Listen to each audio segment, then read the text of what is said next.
Señor, te damos las gracias por la vida de nuestro expositor el día de hoy.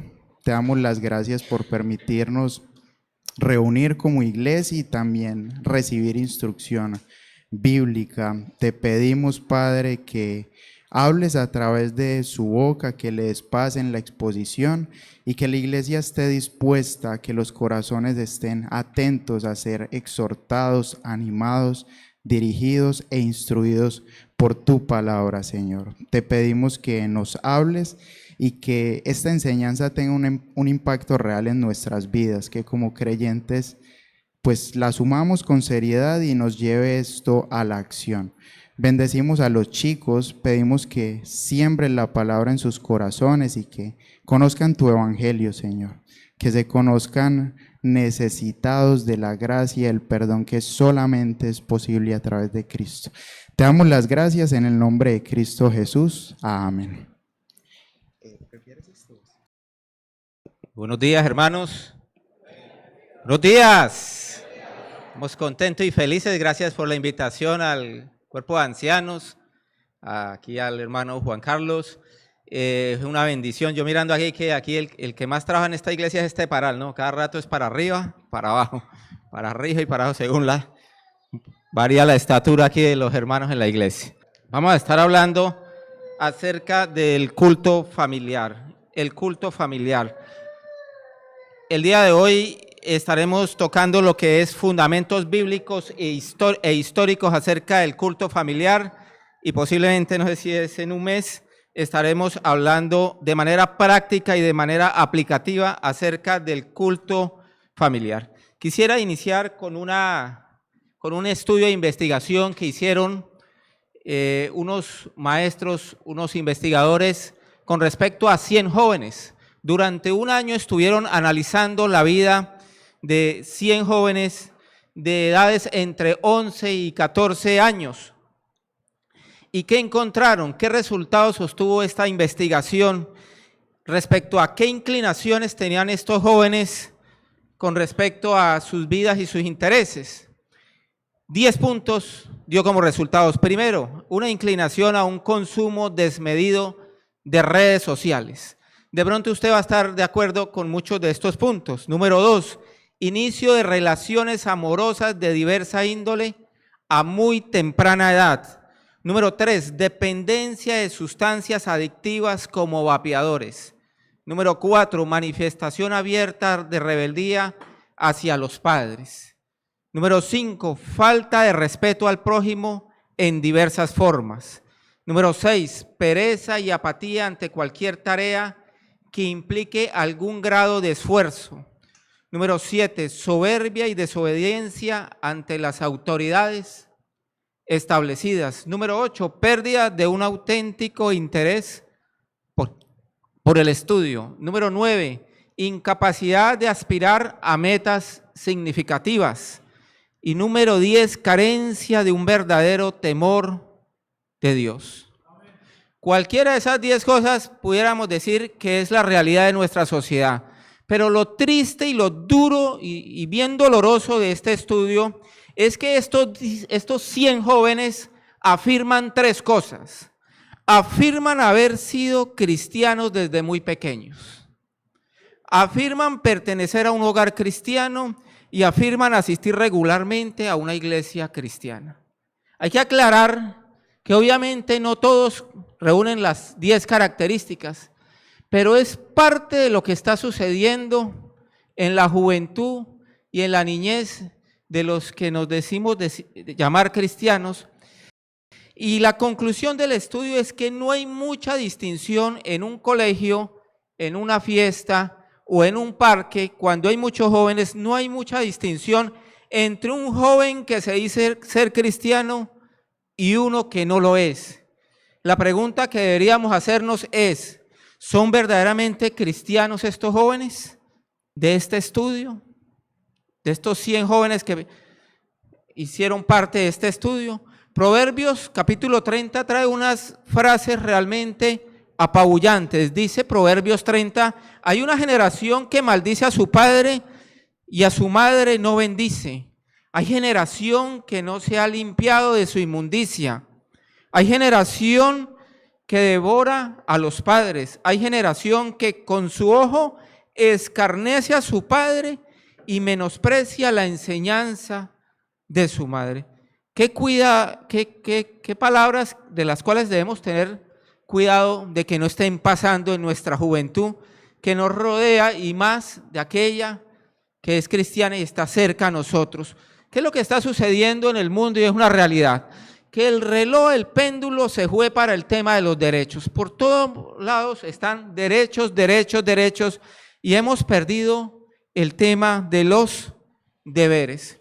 Hoy en día oímos hablar del tema de que las familias son disfuncionales. ¿Qué es una familia disfuncional? Una familia disfuncional es aquella que pierde parcial o totalmente la función. Por eso viene la palabra disfuncional. ¿Pero la función de qué? Del cuidado y la crianza de los hijos.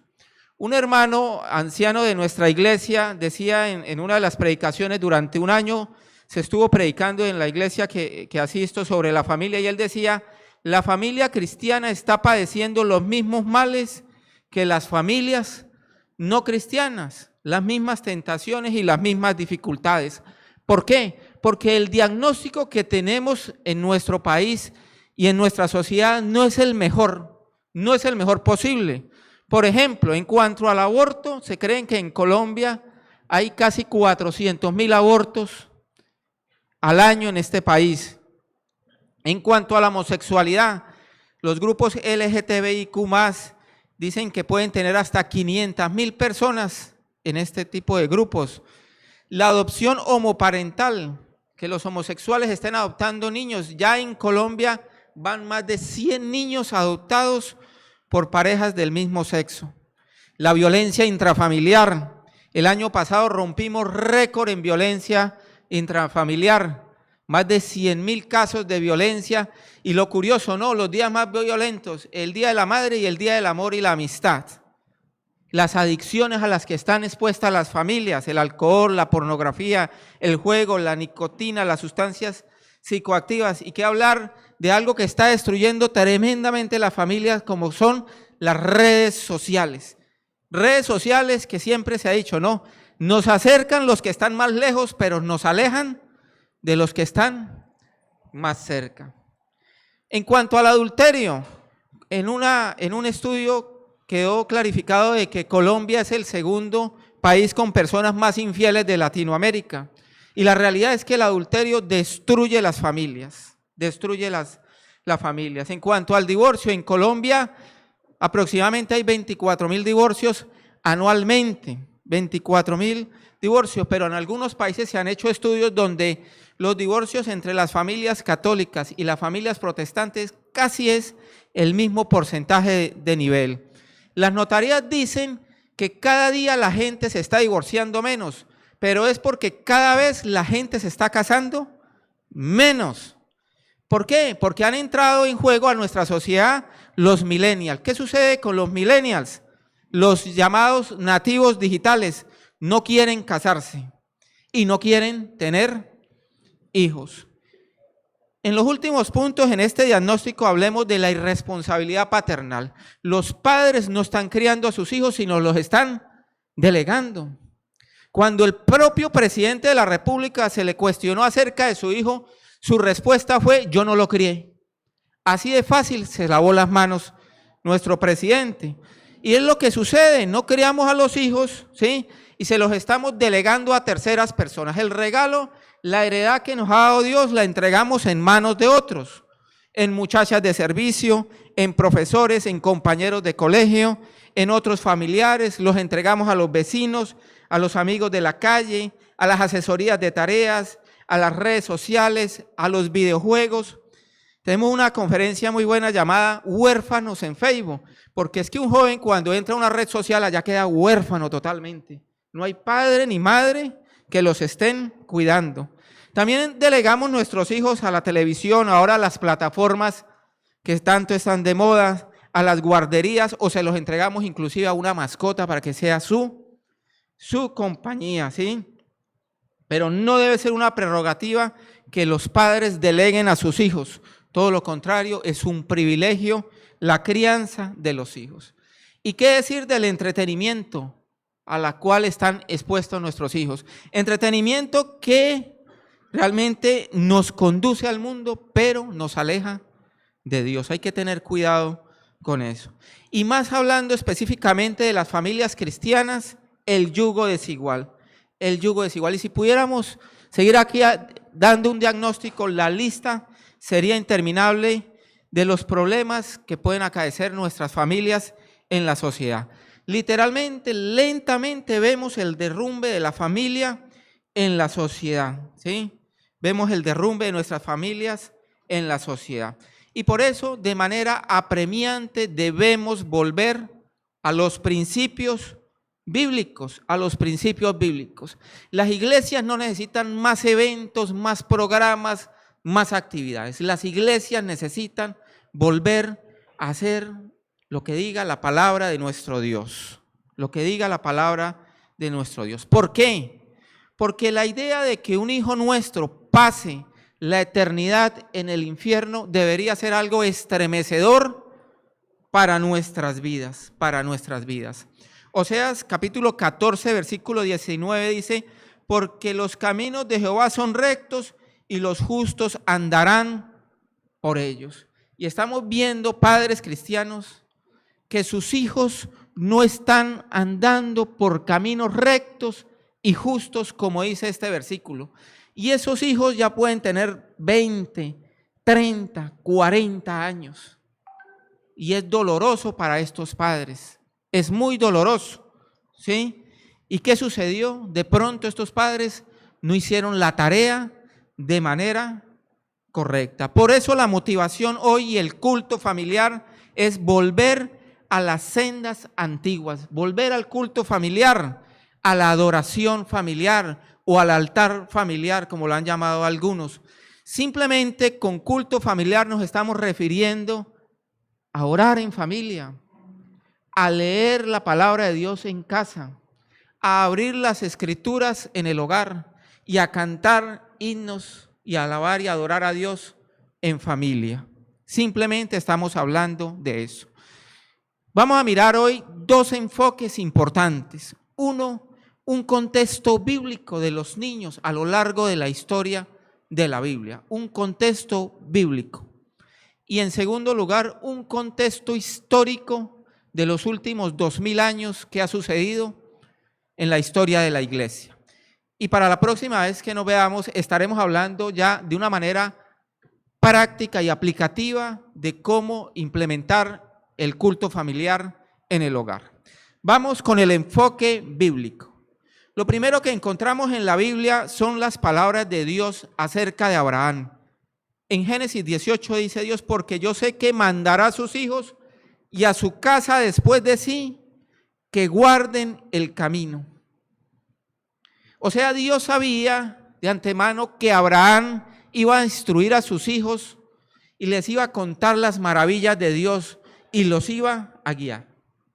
Primero, en palabras de Dios. Segundo, en los 10 mandamientos. Uno de los mandamientos habla de ¿qué? De la honra que deben dar los hijos a los padres. Tercer punto bíblico, la oración conocida como el Shema. La oración más importante en el judaísmo, ¿sí? Esta oración que deberíamos repetir en nuestros hogares: oye Israel, Jehová nuestro Dios, Jehová uno es, y amarás a Jehová tu Dios con todo tu corazón, con toda tu alma, con todas tus fuerzas.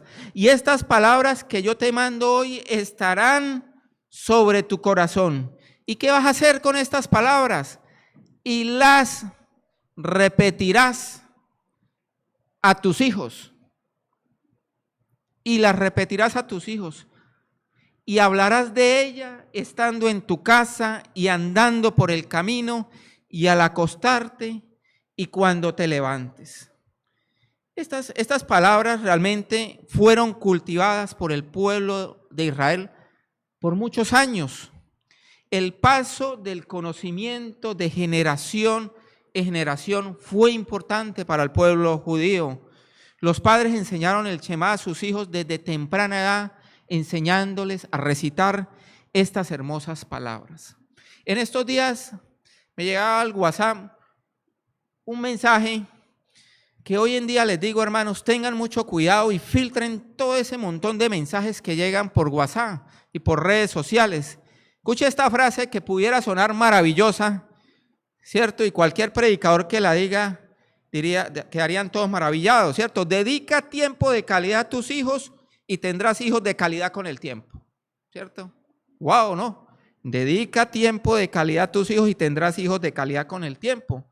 Pero yo tuve inconveniente y choque con esta palabra al analizarla con respecto a Deuteronomio 6.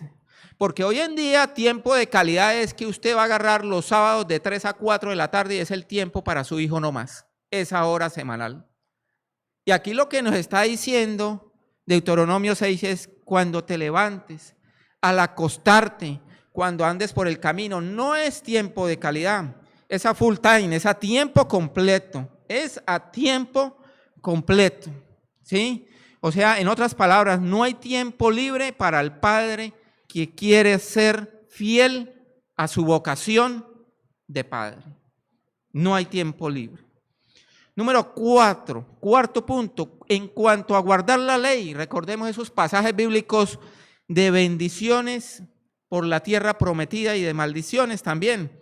En ese pasaje dice que y las enseñarás a vuestros hijos, hablando de ellas cuando te sientes en tu casa, cuando andes por el camino, cuando te acuestes, cuando te levantes, y las escribirás en los postes de tu casa y en tus puertas. Realmente era una obligación y un deber del padre judío enseñar a su hijo la ley.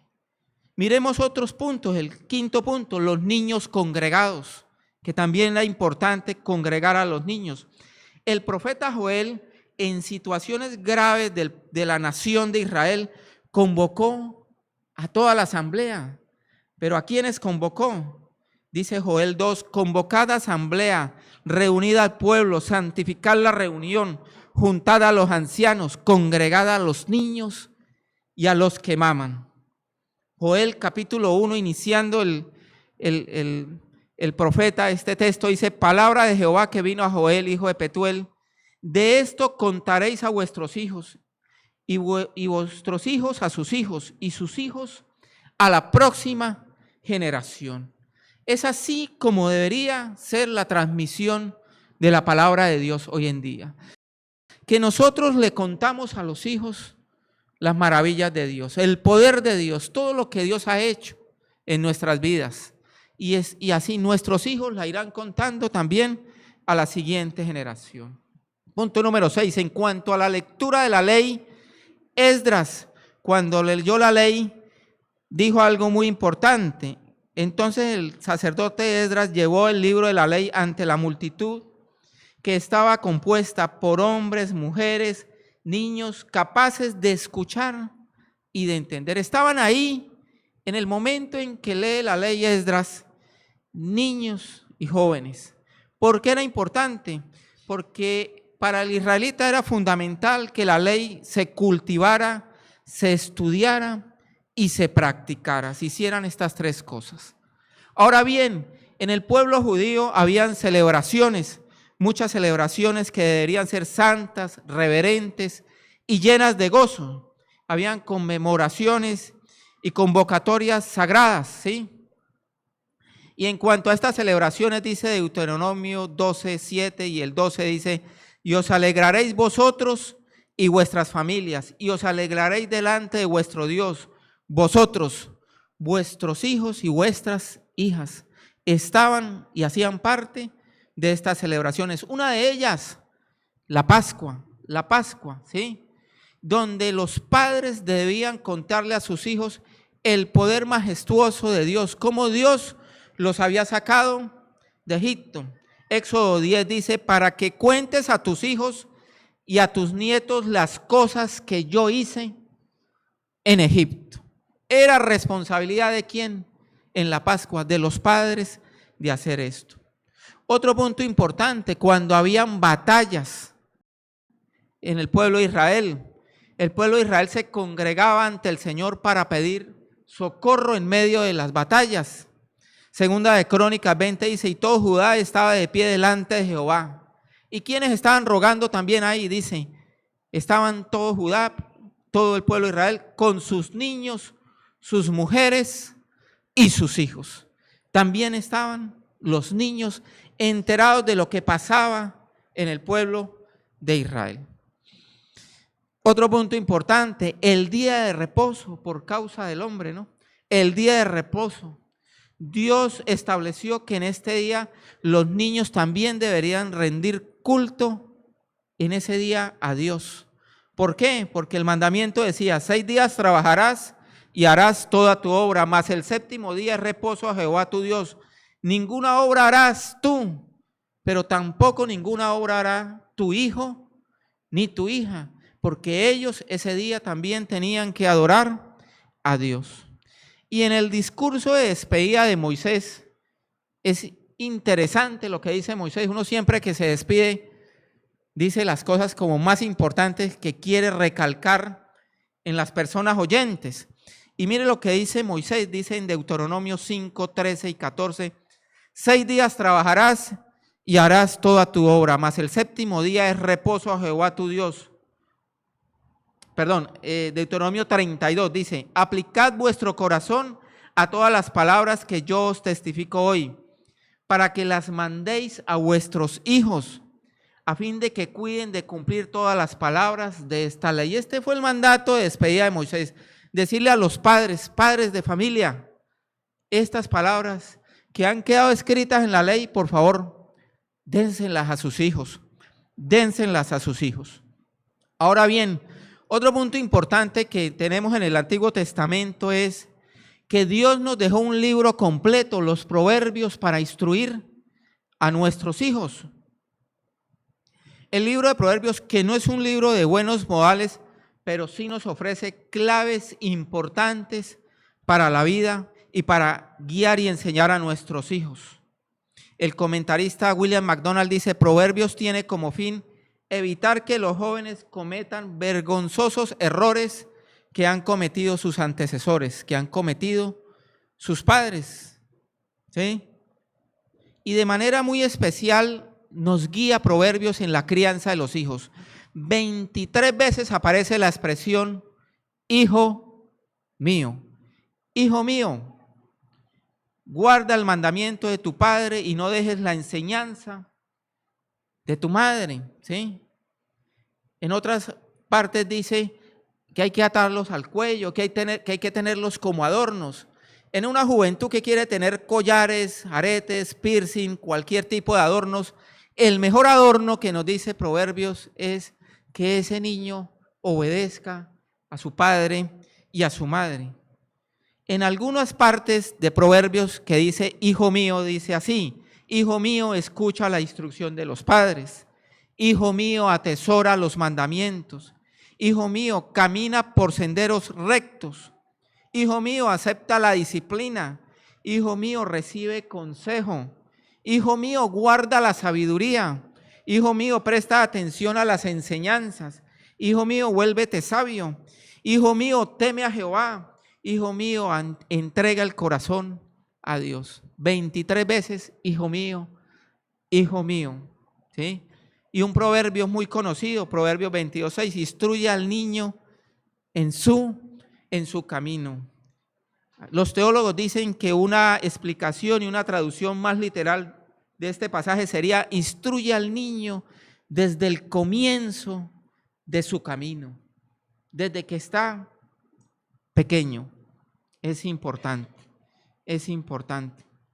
Pero recordemos, hermanos, que el precepto y el mandamiento hacia los hijos es fundamental. Pero el ejemplo que nosotros demos también es fundamental.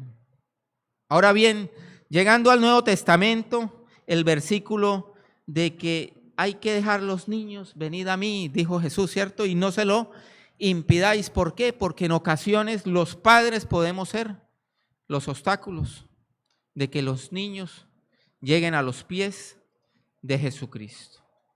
Lleguen a los pies de Jesucristo. En la época cristiana de la iglesia primitiva fue fundamental e importante el orar, leer la Biblia y cantar himnos en los hogares. Fue muy, muy fundamental, porque los hogares se volvió como el refugio de la familia y fue la forma como creció el evangelio y como se fue extendiendo. Al momento que los niños recibían las enseñanzas, también se reunían las familias y crecía la palabra de Dios y aumentaban los cristianos. Hechos 5:42 dice, las casas eran escenarios de instrucción cristiana. ¿Por qué? Porque todos los días en el templo y por las casas no cesaban de enseñar y predicar a Jesucristo. En los hogares se predicaba a Jesucristo. ¿Sí? ¿Y qué sucedía? ¿Qué sucedía? La conversión de familias enteras. Recordemos una familia en Hechos, la del carcelero de Filipos. En Hechos 16:32 dice, y le hablaron la palabra del Señor a él y a todos los que estaban en su casa. El resultado, que todos los miembros de su hogar creyeron y fueron bautizados. ¿Por qué era importante la lectura en el hogar? La lectura pública de la palabra de Dios. ¿Por qué era importante en la iglesia la lectura pública? Porque estaban todas las generaciones, los adultos, los niños, los ancianos, los jóvenes congregados, ¿sí? Y en alguna ocasión, imaginémonos esta escena, estaba la iglesia de Colosa y en algún momento llegó el escrito original del apóstol Pablo, ¿cierto? Y hubo un hermano que se colocó de pie y leyó el escrito a la iglesia de Colosas. Eso ocurrió una vez, en una ocasión, a estos hermanos de esta iglesia. Llegó el autógrafo, la escritura por medio del Espíritu Santo y a través del apóstol Pablo a los hermanos. Y hubo un hermano que leyó y seguramente fijó su mirada hacia los niños y les dijo, hijos, obedeced a vuestros padres en todo, en todo. He ahí la importancia de la lectura pública de las Escrituras. Hasta aquí, hermanos, un contexto bíblico de la necesidad de entrar a nuestros hijos siempre a la lectura de la palabra de Dios, a la oración, a la adoración a Dios. Ahora rápidamente vamos a ver un contexto histórico. ¿Qué ha sucedido en estos 2000 años con respecto a la adoración familiar? Lo primero que encontramos es una época patrística. En la época patrística, personas como Ignacio de Antioquía, Clemente de Roma, Clemente de Alejandría y Tertuliano hablaron de la necesidad de implementar el culto familiar en los hogares. Por ejemplo, Tertuliano habla de un libro que dedicó a su esposa y en este libro se destaca la unidad en el matrimonio que se alcanza a través de la oración y la lectura diaria de la palabra de Dios en los recién casados. Más adelante encontramos un escrito antiguo del siglo III que insta a los padres cristianos a inculcar a sus hijos el temor a Dios, exhortándoles a enseñarles la palabra de Dios y a no permitirles una libertad excesiva que los lleve a desviarse. En la época de la Reforma, siglos XV y XVI, se enseñó que los padres deberían preservar la doctrina mediante la adoración familiar. Insistía en sus predicaciones en los templos que los padres debían llevar a cabo el culto de adoración familiar. Si un padre no llevaba a cabo el culto de adoración familiar en esta época, debía ser amonestado y censurado, ¿sí? De este nivel de importancia era la instrucción de los padres que debían hacer en sus hogares. Si no lo hacían, debían ser amonestados. Matthew Henry, un comentarista bíblico, en un sermón afirmó lo siguiente: Padre, tu responsabilidad es preservar la doctrina en la familia. Padres deben instruir a sus familias con sabiduría. Lean la Biblia a su familia de manera solemne, asegurándose que todos asistan y presten atención. En el siglo XIX había una revista cristiana popular y en esa revista quedó consignada la siguiente frase: la adoración familiar, que incluye la alabanza, la lectura reverente de la Biblia y la oración, se deben hacer con gran sinceridad, regularidad, dejando de lado todos los asuntos mundanos. En ese mismo siglo, un teólogo muy conocido, Alexander Hirsch, precisó lo siguiente: además del culto público en la congregación, es una responsabilidad indispensable para cada persona que sola y en secreto, y además cada familia por sí misma en lo privado, oren y tributen culto a Dios. El culto familiar que cada una de estas familias ha de celebrar diariamente por la mañana y por la noche se compondrá de oración, lectura de la Biblia y, si se puede, de cantos. Celebramos que muchas iglesias están volviendo a las sendas antiguas. En la iglesia se está promoviendo el culto familiar. El hecho que yo esté aquí es la voluntad de Dios para que las familias inicien a hacer el culto familiar o continúen haciéndolo y motivarlos si es que lo están haciendo. Y muchas iglesias han encontrado de que el mandamiento, padres deben criar a sus hijos y no delegarlos. Una de las cosas que más puedo agradecer yo en la vida es que si estoy parado aquí es porque tuve unos padres que hicieron culto familiar en el hogar. Abrieron la Biblia, entonaron himnos, oraron con nosotros los hijos. Algo maravilloso. Pero aquí hay que hacer una nota aclaratoria importantísima, hermanos. Reconocemos que Dios es soberano en la salvación y que Él elige a los suyos antes de la fundación del mundo, de acuerdo a Efesios 1:4. Nuestros métodos de crianza no pueden lograr la salvación de nuestros hijos. Sin embargo, los criamos en los caminos del Señor utilizando maneras bíblicas, obedeciendo y sometiéndonos a la palabra de Dios, siempre con la esperanza de que Dios bendiga nuestra obediencia.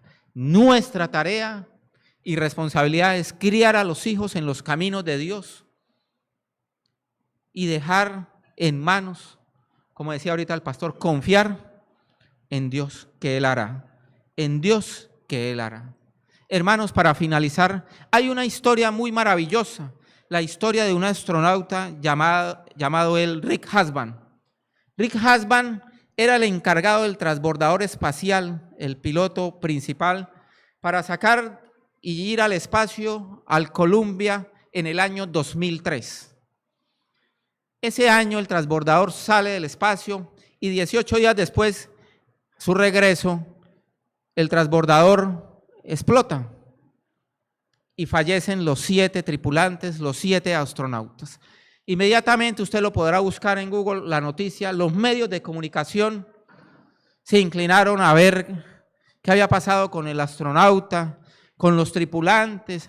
Por primera vez iba una mujer de la India a una misión espacial, pero lo que no registraron los medios de comunicación fue lo siguiente: que Rick Husband era creyente, era cristiano, y que él sabía que iba a salir 18 días al espacio, y que él practicaba el culto familiar en su hogar, y que él había dejado 18 videos, un video por cada día que él iba a estar en el espacio, para que sus hijos no se perdieran el culto familiar.